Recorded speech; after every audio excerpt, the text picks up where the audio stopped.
Geordie, it really has been a week of reports, hasn't it? Of damning reports, shall we say. We had the UN report into the occupied Palestinian territories, but closer to home, we've had another report which has just been undertaken and released by the Australian government, I believe. Okay, so it wasn't released by the Australian government. All right. It was released by our special envoy to anti-Semitism. Of course. Jillian Segal. Yep. So this report was published last Thursday, the 10th of July. Mm-hmm. And so it announced the details of the report that she had been constructing for a year. Yes. So basically, for the past year, we have seen an increase of anti-Semitic kind of attacks and violence and social unrest. Mm-hmm. Obviously, we've seen kind of the fire bombings of synagogues. We've seen, obviously, lots of graffiti, and whether real or perceived kind of onslaught against the Jewish community. Yep. That's the way it's obviously being sold. However, I would argue that it's a bit more complicated than that. Absolutely. And as this has been happening, Jillian Segal, she's been producing this report for the government, and it's a proposal on how the government should tackle the anti-Semitic crisis that Australia is witnessing. Yeah, and this is if, obviously, all sorts of bigotry and anti-Semitism, anti-anyoneism is completely, left-hook media. That's disgusting. For sure. I think all sorts of discrimination are disgusting, but the media has also been having an absolute field day with this crisis, with this quote-unquote crisis. And I do often think if only they paid the same amount of attention to Islamophobic hate and violence, which has risen also massively over the last couple of years. That's right, James. And the government has announced that they were going to appoint a special envoy to Islamophobia. Mm-hmm. That has yet to happen. We will wait and see whether that eventuates. However, so this report I'd like to talk a little bit about because there's a lot of parallels between your analysis last week on what was happening to musicians. Yep. Like Kneecap per se, to other journalists and such that are being silenced for any sort of criticism of Israel. Yes. So, firstly, the report that was released recommends a tightening of all hate speech laws in Australia, increasing police powers to identify and prosecute individuals online who commit hate speech crimes. So, Jillian Segal, who published the report, and Anthony Albanese both pointed to social media as a space that facilitated hate speech. And Segal recommended for regulation that would see companies be more transparent with their algorithms. So basically they're pointing towards social media companies as being kind of hotbeds of anti-Semitic speech and hate, and wanting the police to have more powers to prosecute people. Yeah. How on earth you do that, how you actually go through the procedure of ensuring that people are actually perpetuating hate speech, I just cannot fathom or understand. Yeah, or even how much of it's even real. Obviously, there is a large amount that's real, but at what point? I mean, there's so much slop in social media and on the internet in general. And we're seeing this more and more. Governments are obviously trying to police the internet. Once again, I think that is a fallacy. I don't see how that can happen. It's a bit of a lost cause. It is a lost cause. So in addition, the report recommended that debate within media, so public media such as the ABC, SBS, I thought of even like Hack on Triple J, so any publicly funded media outlets, the education sector, such as universities and schools, and even publicly funded art galleries and music festivals should be monitored, and where fit, public funding should be revoked if anti-Semitic behaviour or rhetoric is found. Yep. Her suggestion is that as special envoy, she would personally oversee such moderation and oversight. I found that quite damning, that she as an individual wants to appoint herself to actually oversee this and then make determinations. So she would, in essence, be like the anti-Semitism czar, shall we say? She would be the anti-Semitism czar. It sounds quite authoritarian. It sounds very authoritarian, for sure. So furthermore, Segal recommended that she personally, once again, assess universities with a report card that will ensure universities are combating anti-Semitism and including Jewish students and staff. Universities that didn't cooperate would see their funding withheld or even stripped. Additionally, foreign sources would be investigated that promote, quote, anti-Semitic activities and academics on campus, end quote. So basically any sort of academic that came over from, we could talk about occupied territories in Palestine, or any sort of academic that came over to discuss the ongoing conflict in any way that was deemed anti-Semitic, those universities that facilitated or hosted that academic would see their funding stripped. She highlighted the need for education in schools and universities that would give students a broader comprehension of Jewish culture. Of course, yeah. Yeah, which I'm personally not against in any way. However, we do see here in Australia and the West in general a kind of pushback against these things. Obviously, in curriculum that teaches about colonialism here in Australia and the West, there's a big pushback by the conservatives here in Australia and globally that they are indoctrinating our students. Yes. However, it's those exact groups now that are saying we need to have a better awareness, not necessarily of Jewish culture, but as, in my opinion, as the legitimization of Zionism itself. Of course, yeah. And they don't often, obviously, they're not specifically talking about Zionism here. No. However, I think as we've seen, especially in the US and the UK, as we've talked about previously, lots of these kind of envoy characters and lots of these recommendations all end up being inherently pro-Zionist at the end of the day, don't they? Yeah.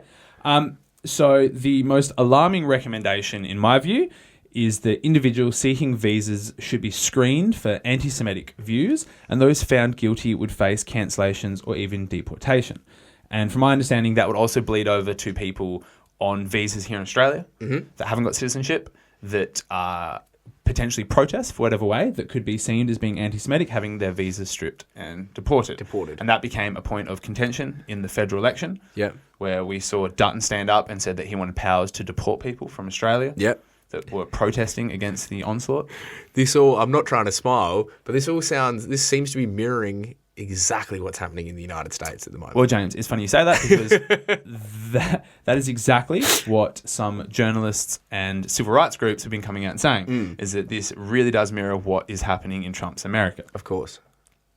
So it's important, as I said at the start, to note that none of this is federal law as of yet. Albanese came out last week and said that his government will work constructively with Segal and the review and its recommendations. Yeah.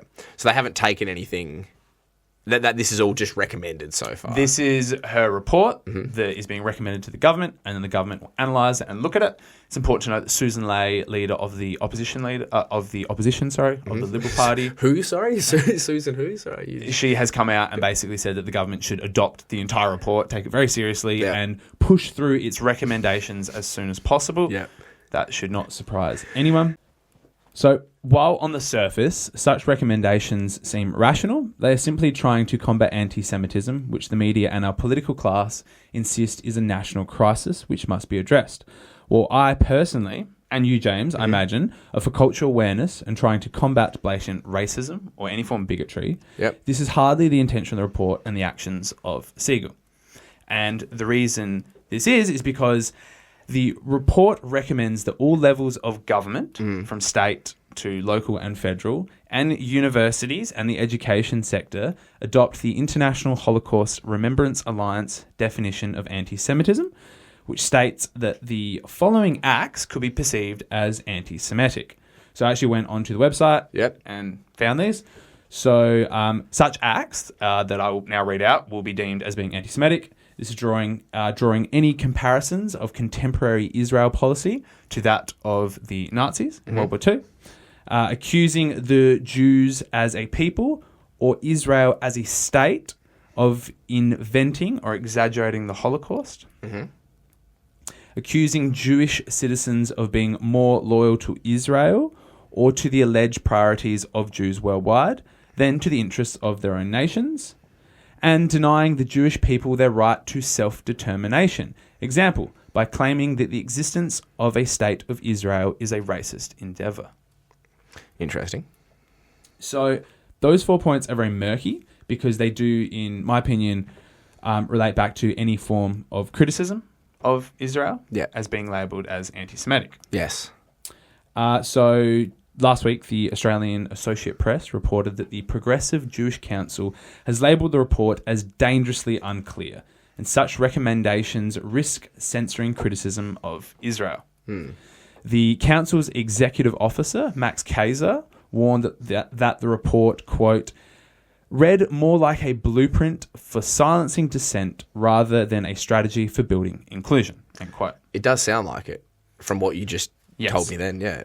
I think it's important to know that quote came from the executive of the Progressive Jewish Council. Yes. These are voices from the Jewish community. This is not James and I simply sitting here raving about the report. Yeah, or just some bald white supremacist ranting, No. in the streets or something. Definitely not. Yeah. And that, in my opinion, really is the intended purpose of the report. It is trying to conflate criticism of Israel with anti-Semitism. The parallels between the actions of the Third Reich and the Israeli genocide in Gaza can be argued are definitely there. Yes. So I personally have listened to Norman Finkelstein talk a lot about this. We've listened to Max Blumenthal. I should point out both of these people are Jewish, yeah. US Jews. They have talked in depth about the historical parallels between what the Germans did in World War II and the extermination and what now is being called the final solution in Gaza. Correct, yeah. So any sort of parallels like that, whether you take them seriously or not, whether they're intended to be kind of a bit of a dig, per se, that would then be labelled as anti-Semitic and outlawed. Yeah. What I would like to talk about, so that's the report basically. Yeah. It's trying to pressure all publicly funded institutions, whether that is the media, education sector, art galleries, and musicians that receive public funding, academics. It's trying to pressure them away from criticising Israel. And stripping them of any funding. By furthering that, the conflation that anti-Zionism and anti-Semitism are the same thing. Yes, essentially. That's exactly right. And I would the Jewish belief, like the Jewish religion, is a religion, and Zionism is a political ideology. That's exactly right. Correct. Yeah. So I want to talk a little bit about who Jillian Segal is, because I think this is important to bring up. In some ways, it's not surprising that this report recommends the silencing of dissent and freedom of speech in Australia when you actually reveal who Jillian Segal is. Okay, here we go. So as Yaakov Aharon, a Jewish Australian writing for Michael West, has highlighted, Segal has long worked as a lobbyist for Israel, heading the presidency of one of the executive councils of Australian Jewry, and has been the long-standing chair of the Australian Israel Chamber of Commerce, a prominent business lobby with ties to companies profiteering from Israel's militarism and genocide. Yeah. So this business lobby, the Israeli Chamber of Commerce, is the second largest business lobby here in Australia. Really? Yeah. Interesting. So, yeah. I wonder what proportion of, like what dollar proportion of businesses they actually lobby for.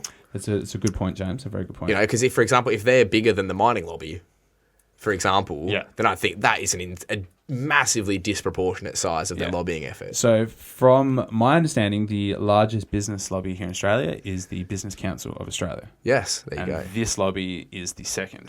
Which is interesting that we have a Israeli-connected business lobby as our second largest lobby here in Australia. Wow. And it ties back to the segment that you did earlier, talking about the connections between global capitalism, Australian, Western and global corporations, and that of the apartheid state and the ongoing occupation. Of course.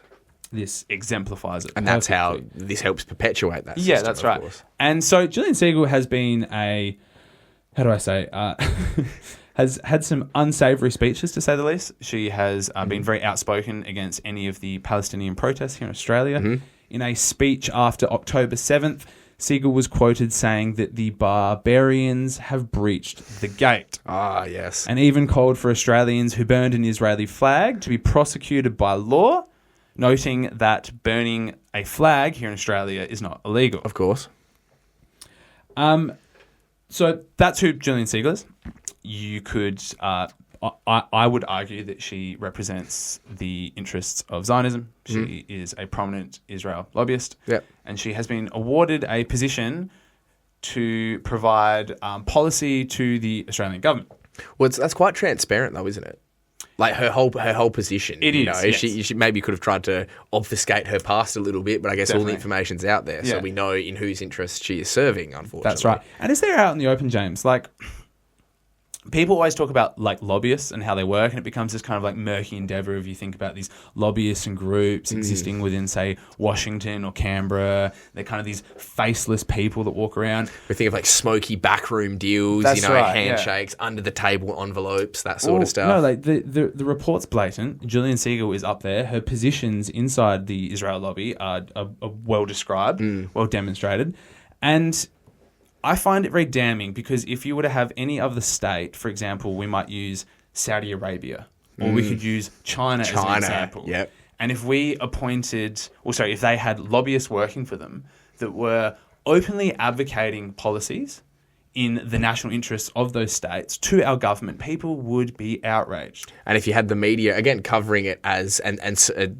effectively supporting those recommendations and those policies as well. Right, it'd be insane. Yeah, no, definitely. And there seems to be a bipartisan support here in Australia. I was thinking about this. In America, we are starting to see a real pushback, especially from the right and the more kind of America First individuals. Yep. You could say Tucker Carlson, Marjorie Taylor Greene, who have highlighted how the Israeli lobby, such as AIPAC, work in the US. However, here in Australia, there doesn't seem to be any voices speaking out against it. No. More from the progressive left and the kind of pro-Palestinian groups. However, there's no mainstream political force, media individuals that operate within the mainstream, may I say, or politicians that are actually talking about this and pushing back. The only people that come to mind would be Bob Carr, the former Premier of New South Wales. He's talked a lot about how the Israeli lobby works here in Australia.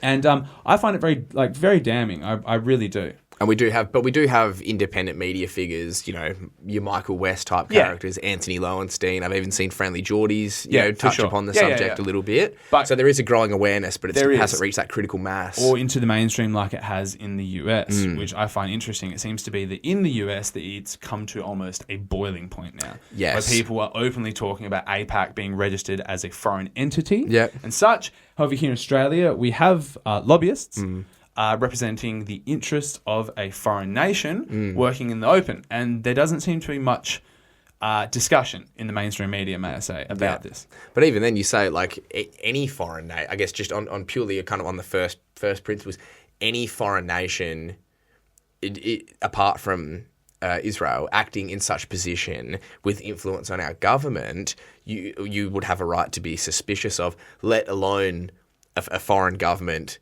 that is, committing these insane atrocities, that has their leaders wanted by the International Criminal Court. Yes. So it's even more damning, isn't it? It's even more kind of makes you scratch your head a little bit. No, for sure, definitely. So just while I was talking about the contentious definition of anti-Semitism, Universities Australia, which is the peak body and policy advisor for over 39 Australian universities, has now adopted the IHRA definition of anti-Semitism. Yep. So this is meaning that the encampments and academics who have voiced criticism of Israel have been included in the supposed increase of anti-Semitism. Yep. So when we talk about the rise of anti-Semitism here in Australia, it's important to note that such criticisms of Israel, these instances are now being attributed towards the actual rise of anti-Semitism itself. So it becomes really difficult, I think, for rational thinking people to actually determine, like, are we seeing a massive increase in anti-Semitism? Because if you tuned into the mainstream media, you would think, oh, of course there is. Like, look at the TV, there's graffiti, there's obviously fire bombings of synagogues. There was one last week in Melbourne where the front door of one of the Melbourne synagogues was set alight by a man. He's now been arrested. There was a cafe, I think, in Sydney or Melbourne that was vandalised quite recently, which is all horrible. Of course, definitely. And then last year, there was obviously the Adas Israel synagogue that was torched. However, I will say that there's been a huge investigation by the intelligence services and I believe the federal police, and they have come up with no suspects or anything as of yet. And it made me think about the serious questions that do remain around the Sydney Caravan bomb hoax earlier at the beginning of the year. So this bomb hoax became a federal issue in the election that Dutton tried to use to wedge Anthony Albanese. And it became a huge story in the media, didn't it? It did. Well, to the point where Dutton was standing up and saying this is the largest terrorist attack that Australia has ever faced. I thought the whole thing was very dodgy. Suspicious, to say the least. And we said that at the time. We said that at the time, yeah. Yeah, so there was a caravan that was discovered with explosives and threats towards the Jewish community. I think it was like a copy of Mein Kampf. It was something really ridiculous like that, I believe, yeah. And then afterwards, however, the Australian Federal Police came out and reported the explosives had deteriorated. There was no detonator had been left for the there had been no detonator, and the caravan had been placed on the side of the road for the police to find. It was quite obvious a setup. Yeah. And the federal police have attributed the caravan hoax to onshore and offshore organised criminal gangs. That's right. What a nebulous term. That's exactly right. So it becomes, in my opinion, very difficult to kind of separate real instances of anti-Semitism and instances of anti-Zionism, actual organised protests against the Israeli state, and then the kind of murky criminal activities that we're seeing like this. And I guess all that all works in favour of these lobbying organisations and these people like Segal. Yeah. Because this all adds to their argument, doesn't it? That's right, for sure. For example, that specific definition of anti-Semitism, if that includes criticism of Israel, then, for example, if you did a poll and you found that 80% of Australians were against Israel bombing, essentially concentration camps, yes, then they could take that data and come out. This is all theoretically, and then say, 80% of Australians are anti-Semitic, which then strengthens their side of the argument. Yeah, that's right. As we said before, James, they are the parallels of what's going on in the US, of what Trump's doing, cracking down against any sort of criticism, not just of Israel, but of the US state, and going into academia, and then obviously leveraging public funding to then push people into line. And in a Western liberal democracy, these are the kind of values that we uphold, that we have freedom of speech, we can criticise the state, we can criticise other states, things that I think you and I would argue are wonderful, like I genuinely do. However, seeing figures such as Jillian Segal and this report operate in the open does show the clampdown that's going on at the moment. Yes. And in the words of Benjamin Netanyahu, decent people around the world should reject this. That's very true. Yeah. I agree with Netanyahu on that one, I have to say. No, look, very interesting and quite worrying. Yeah. I think for the future. Definitely. And again, at what point does it end? I think we've talked about this a lot, with these kind of situations. What is the end point? And that might not even be the point that the people orchestrating this want to get to, but where does the momentum that they've created, where does that take us at the end of the day? So look, James, I will keep following this. I'll see whether the government adopts some of the recommendations from the report and where it goes. And I think we'll keep our eyes peeled on Jillian Segal and see where her career takes her. I'm sure she'll be popping up again very soon. That's right. All right, James, we'll wrap it up. Thanks for your lovely analysis as always, Geordie. Thanks for listening and joining in. Please like, subscribe and share. We'll see you next week. Bye. See you guys.